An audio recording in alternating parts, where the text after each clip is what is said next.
देवरानी का देसी इलाज। काव्या के देवर अनुज को बहुत तेज बुखार होता है। वो बुखार में तप रहा था, तभी काव्या की सास नीलम आती है और कहती है, बहू, अजय कहाँ है? उसे बोलकर अनुज का बुखार बढ़ता ही जा रहा है। हमें अभी डॉक्टर के पास जाना होगा।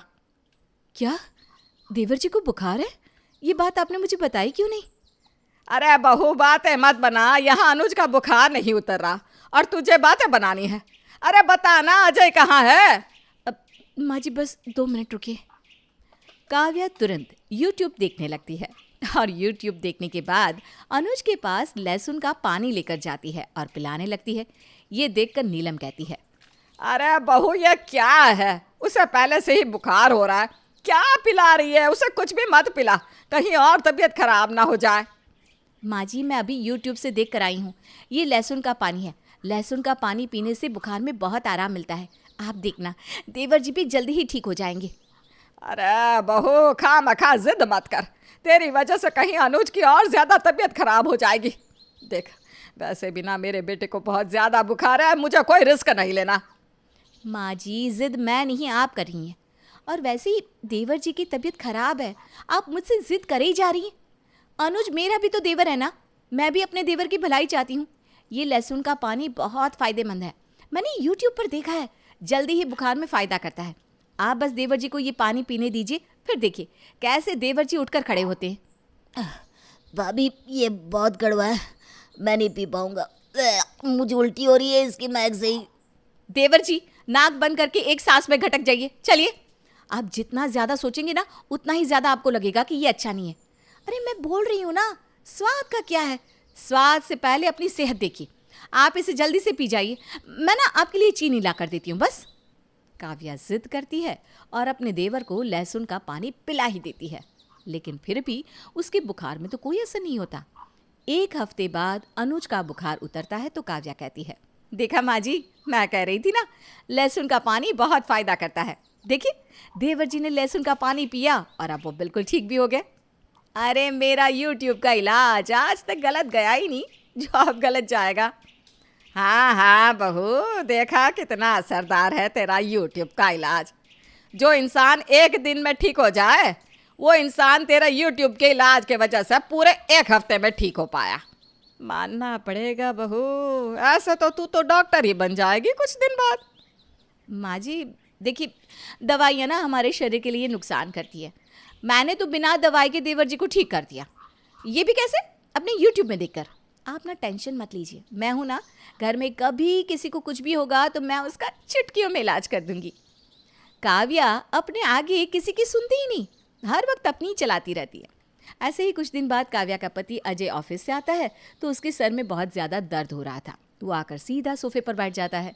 अजय को इतना सुस्त देखकर नीलम कहती है, क्या हुआ बेटा? कुछ थका थका सा लग रहा है। तेरी तबीयत ठीक नहीं है क्या? माँ, पता नहीं क्यों सर में दर्द हो रहा है। ऑफिस में था तब भी बहुत दर्द हो रहा था, दवाई भी ले ली लेकिन कुछ आराम नहीं हुआ।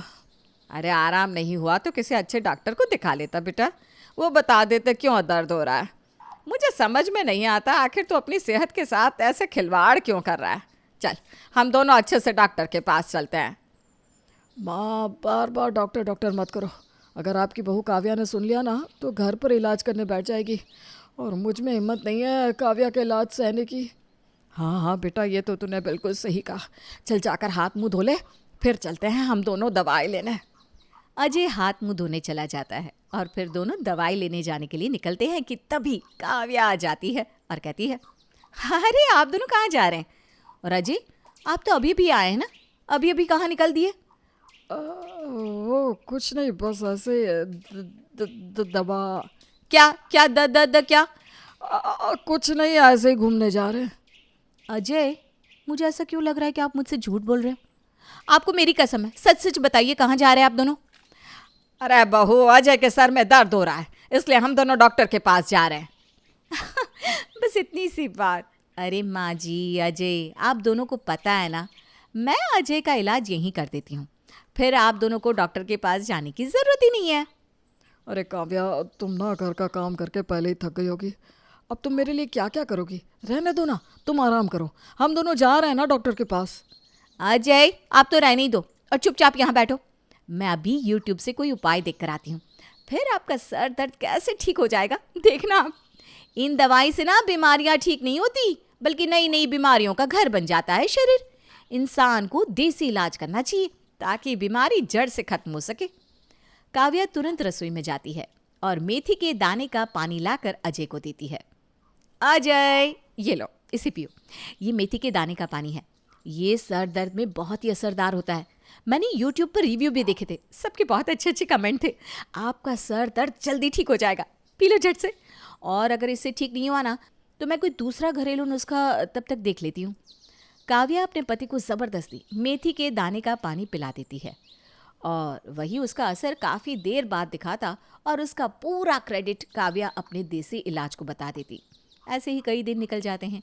कुछ दिनों बाद काव्या की जिठानी नीतू और ननद रीतू घर आते हैं और नीतू कहती है, हाय माँ जी, क्या बताऊँ, मायके में जाओ तो जितना अच्छा लगता है ना उतनी थकान हो जाती है। दीदी आपको थकान हो गई है क्या? आप यहीं पर रुको, मैं अभी अपने देसी नुस्खे अपनाती हूँ और आपकी थकान दूर करने का उपाय निकालती हूँ। नहीं नहीं नहीं नहीं, मुझे अपनी देवरानी के देसी इलाज से तो दूर ही रहना है। तुम पता नहीं क्या क्या करती हो और उसकी वजह से पूरे शरीर में पता नहीं क्या क्या घूमता रहता है। रहने दो, कोई ज़रूरत नहीं है। आप भी ना दीदी, अरे जब तक आप कुछ उपाय नहीं करोगे उससे पहले फैसला कैसे बता रही हो? आप यहीं रुको, मैं सच में ऐसा इलाज करूँगी कि अभी आपकी पूरी थकान दूर हो जाएगी। काव्या अपनी जेठानी की एक नहीं सुनती और वहाँ से तुरंत रसोई में जाने लगती है। लेकिन तभी काव्या का पैर मुड़ जाता है और वो गिर जाती है। गिरने की वजह से काव्या के पैर में बहुत ज़ोर से मोच आ जाती है। उसे बहुत ज़्यादा दर्द होता है। काव्या ज़ोर ज़ोर से चिल्लाते हुए कहती है, हाय मैं मर गई, मेरा पैर टूट गया, कोई है क्या, जल्दी आओ, मेरा पैर मुड़ गया, बचाओ मुझे। काव्या की आवाज़ सुनकर वहाँ सब लोग आ जाते हैं और काव्या को ऐसे दर्द में देखकर नीलम कहती है, अरे बहू, ये क्या, तेरे पैर में तो मोच आ गई। रुक, हाँ मैं अभी YouTube से कुछ देखती हूँ और तेरा ना देसी इलाज करती हूँ। माँ जी, मैंने YouTube पर देखा था, जब भी मोच आए ना तो जहाँ भी मोच आए उसकी दूसरी दिशा में पैर को मोड़ दो, ऐसे ना तुरंत ठीक हो जाती है मोच। अरे भाभी, मैंने भी देखा था यूट्यूब में, मूंछ पर कुछ नहीं करना चाहिए, दर्द में काफी देर तक रहो तो वो खुद ब खुद ठीक हो जाएगी। अरे ये सब करने की भी जरूरत नहीं है भाभी, का पैर गर्म पानी में डाल दो, एकदम गर्म खौलते पानी में, खुद ही ठीक हो जाएगा। मैं समझ गई हूँ, आप सब लोग बार बार यूट्यूब क्यों करते जा रहे हो। मुझे बहुत ज़्यादा दर्द हो रहा है, मुझे जल्दी से डॉक्टर के पास लेकर चलो। आज के बाद मैं कभी किसी को यूट्यूब का कोई देसी इलाज नहीं बताऊंगी, पक्का प्रॉमिस। काव्या पर जब खुद गुजरती है तो उसे अपनी गलती समझ में आती है और फिर वो कभी भी YouTube का देसी इलाज का नाम नहीं लेती। हाय रे चमकीली दुकानें और ये तड़कते भड़कते शोरूम, किसका दिल ना करे कि यहाँ घुसे और थैला भर भर कर खरीदारी करे, लेकिन कितनी ओहो, कितनी प्यारी साड़ी है, कितनी प्यारी साड़ी, हाय हाय हाय कितनी प्यारी साड़ी है। 3 बार बोल देने से वो साड़ी तुम्हारी नहीं हो जाएगी दिशा। यार प्लीज प्लीज प्लीज दिला दो ना रोहित, प्लीज। अरे पैसे कम है मेरे पास, महीना पूरा चलाना है, कैसे बात कर रही हो? 12,000 की साड़ी है ये, और पहन कर जाओगी कहाँ? तुम साड़ी दिलाओ तो सही, मैं देखती हूँ ना मैं कहाँ जा सकती हूँ, प्लीज। अरे पर पैसे मैं मैनेज कर लूंगी। पति भी क्या करता, सड़क पर बीवी रूठ जाती तो कैसे मनाता, और फिर वही होता है जो मंजूरे दिशा होता है। दिशा साड़ी लेकर घर आ जाती है और उसके बाद, दिशा आज घर में कुछ लोग खाने पर आ रहे हैं, तो रात को डिनर पर कुछ अच्छा बनाना। अच्छा अच्छा क्या, चलो मैं देखती हूँ सब्जी है भी कि नहीं। दिशा फ्रिज खोलती है जो अंदर से बिल्कुल खाली। नहीं यार रोहित, कुछ भी नहीं है, तुम कुछ पैसे दे दो, मैं ले आती हूँ। कैसी बात कर रही हो, पैसे कहाँ है मेरे पास? अरे सारे तो साड़ी में लग गए ना, तुम ही तो बोल रही थी कि मैनेज कर लोगी। कैसी बात कर रहे हो, घर मैनेज करने को कहा था, मेहमान नहीं, उनके लिए तो कम से कम पैसे चाहिए ना। पनीर लाऊंगी, सॉसेजेस लाऊंगी, सैलेड के लिए खीरा, टमाटर। अच्छा ठीक है, ये लो 500 रुपये बस। लेकिन खाना नंबर 1 होना चाहिए। वो क्या है ना, तरक्की होगी तो इसी खाने से, नहीं तो। दिशा 500 लेती ही, अरे फिकर नाट बेबी, मैं हूँ ना तुम्हारी पत्नी नंबर 1। पति ऑफिस चला जाता है और दिशा वो झोला लेकर पहुंच जाती है बाजार। लेकिन बाजार में हाय रे, कितना प्यारा सूट है। लेकिन ये क्या, ये कौन है? मेरी नौकरानी? ये यहाँ क्या कर रही है? नौकरानी को भी दिशा दिख जाती है। क्या रे दीदी, यहाँ क्या कर रही हैं? आप लोग भी यहीं से शॉपिंग करते हैं क्या? वो सूट देखिए दीदी, कितना अच्छा है ना। पता है सिर्फ 550 का है। मैं तो हरा वाला ले रही हूँ। दिशा के मन में भी वो सूट भा जाता है। हाँ तो ले लेना, किसने मना किया? भैया वो पीला वाला सूट ना, वो मुझे दे दो। तो जो पति ने पैसे दिए थे रात को अच्छा खाना बना के मेहमान को खुश करने के लिए, दिशा जी ने खुद को ही कर लिया खुश, वो भी पीले रंग का सूट लेकर। क्योंकि सेम तो नौकरानी के पास होता है ना, हरा वाला। दिशा देखो, मेरे बॉस और उनकी वाइफ आए हैं, कुछ खाने पीने के लिए लेकर आओ। दिशा परेशान सी हो जाती है, क्या करे। वो पीला सूट पहनकर तैयार होकर आती है, हाथ में चाय का कप और साथ में कुछ भी नहीं। दिशा, ये क्या है? चाय बनाई है, लीजिए ना, लीजिए। काली काली सी चाय, साथ में ना बिस्किट, ना नमकीन, ना पकोड़ा, ना समोसा। पति को दिशा पर गुस्सा आ रहा होता है कि अरे कोई बात नहीं, भाभी जी भी तो घर में अकेली रहती है, सारा काम का बोझ ऐसे में हम मेहमान बनकर आ गए, क्यों? दिशा शांत रहती है। बॉस की बीवी चाय पिए बिना ही रख देती है। दिशा बैठो। नहीं, मैं बस खाने की तैयारी करने जा रही हूँ। हाँ भाभी जी, भूख जोरों की लगी है, ले आइए जो भी बनाया है। कैसी बात कर रहे हैं बॉस, जो भी नहीं। बहुत सारी अच्छी चीजें बनाई है। जाओ दिशा, जल्दी से लेकर आओ। दिशा अंदर जाती है और 2 थाली में दाल रोटी डालकर ले आती है। ये लीजिए, खाइए। और आपके लिए चाय है, रोटी के साथ ले आओ। हाय रे, बॉस और उसकी बीवी के सामने 2 सूखी सी थाली देखकर रोहित का पारा हो गया। हाय, ये खाना आप सारा दिन इसी पर लगी रही थी क्या? दिशा, और कुछ बनाया है ना, ले आओ। नहीं जी, बस इतना ही है। वो क्या था ना, आज बाजार नहीं जा पाई, घर पर कुछ था नहीं, तो तभी बेल बजती है और आ जाती है नौकरानी, सेम वो वाला सूट पहनकर जो दिशा ने पहना होता है। बॉस और उसकी बीवी दिशा को देखकर जोर जोर से हंसने लगते हैं। ओ, खाना अभी चल रहा है क्या? मैंने सोचा बर्तन धो देती हूँ। धो दो, वैसे भी खाना खाने का मन नहीं है। ये लो, वैसे सूट तुम्हारा बहुत अच्छा है। नौकरानी खुद की तारीफ सुनकर फूली नहीं समाती। Thank you. वो क्या है ना, आज ही लिया है। अरे बताइए ना दीदी ने पीला लिया। दीदी वो 50 की उधारी ली थी ना आपने, आपके पास से 500 थे, तो अब तो वापस कर दीजिए पैसा। हाँ कर दूंगी ना वापस। और तुझे आज का ही दिन मिला था क्या ये सूट पहनने के लिए? जाकर बर्तन धो। खैर, मेहमान तो चले जाते हैं, लेकिन उन लोगों के जाने के बाद दिशा का क्या हुआ होगा हाल, ये बताने की जरूरत नहीं है। कुछ दिनों बाद, दिशा, शाम को एक शादी में चलना है, तो मेरा वो कोट और पैंट है ना, उसे प्रेस करवा देना। वो तो ठीक है, पर मैं नहीं जाऊंगी शादी में। अरे क्यों नहीं जाओगी? तुम भी तैयार रहना। तैयार कैसे? मेरे पास पहनने के लिए है क्या, सिवाय सिवाय ये भरी अलमारी, भरा संदूक और भरे बेड के डिब्बों में। इसके सिवाय कुछ भी नहीं है तुम्हारे पास। कैसी बात कर रहे हैं? मुझे मजाक पसंद नहीं है।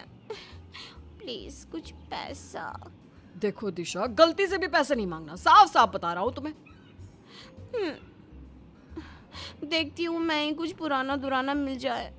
मैं बेचारी लड़की कर भी क्या सकती हूँ। पति कुछ नहीं कहता, चला जाता है। दिशा को समझ में नहीं आता कि क्या करे, कैसे और कहाँ से पैसे लाए नए लहंगे और चुनरी के लिए। वो बैठी बैठी सोच रही थी कि पड़ोसन आ जाती है। अरे दिशा, कैसी है? जरा एक कप चाय तो पिला दे। हाँ क्यों नहीं। वैसे इतना सारा झोला लेकर कहाँ से आ रही हो? अरे मैं ज़रा वो ना मीना बाज़ार में सेल लगी थी तो वहीं साड़ी लेने गई थी। हाय रे, इतनी सारी शॉपिंग। दीदी एक बात तो बताओ, मुझे ना एक साड़ी लेनी है लेकिन पैसे नहीं है, क्या करूं? ले, ऐसा क्या, मेरे से ले ले पैसे, बस 5% ब्याज पे। दिशा, जिसने पहले कभी ब्याज में पैसे नहीं लिए थे, वो सोच में पड़ जाती है। ये ब्याज क्या होता है दीदी? कैसे दिया जाता है और कितना लगता है? अरे देख, जैसे 100 रुपये लिए ना, तो जब देना तो 5 रुपये ज़्यादा देना, 105 रुपये। दिशा को रकम बड़ी नहीं लगती और वो पड़ोसन से 5,000 ले लेती है। दिशा को लगता है जब वो पैसे वापस करेगी तो सिर्फ 5 रुपए तो ज़्यादा देने होंगे। दिशा शाम को सज धज के तैयार, लेकिन पति का कोट और पैंट प्रेस करना भूल जाती है। क्या है दिशा, मैं तो तुम्हारा नौकर लग रहा हूँ। अरे कोई ना, चलो ना, इतना कोई नहीं देखता है। हाँ, दोनों शादी में जाते हैं जहाँ सभी पति को देख रहे होते हैं। क्या बात है भैया, लग रहा है कपड़ा प्रेस करना अब फैशन में नहीं रहा। हाँ, तभी तो आपका ब्लाउज भी है। क्यों क्यों प्रेस नहीं किया? अरे वो क्या है ना, पति के कपड़ों को प्रेस करने से फुर्सत ही नहीं मिली। फिर उनके जूते पॉलिश, बेचारे सारा दिन ऑफिस में काम किसके लिए करते हैं? हम लोगों के लिए ही ना। तो उनका ख्याल तो हम लोगों को पहले रखना ही चाहिए, है कि नहीं? पति को लगता है कि कितनी समझदार महिला है, लेकिन दिशा, उसे तो किसी की कोई बात समझ में ही नहीं आती। अरे वो समझना कहाँ चाहती है। फिर कुछ दिनों के बाद, अरे क्रेडिट कार्ड, वाह, इसका पासवर्ड, अरे वाह, वो भी है।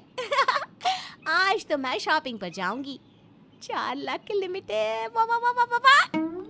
बस फिर क्या था, पति की अलमारी से क्रेडिट कार्ड लेकर दिशा खूब सारी शॉपिंग करती है।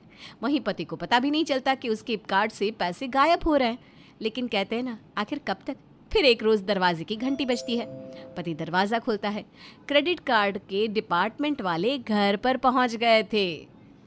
रोहित नाम आपका है? हाँ, क्यों? चलिए, आपको कब से मैसेज कर रहे हैं, आप रिप्लाई भी नहीं कर रहे। हम क्रेडिट कार्ड डिपार्टमेंट से हैं। हमें या तो अभी के अभी 5 लाख रुपए ब्याज के साथ दे दीजिए या फिर जेल के लिए तैयार रहिए।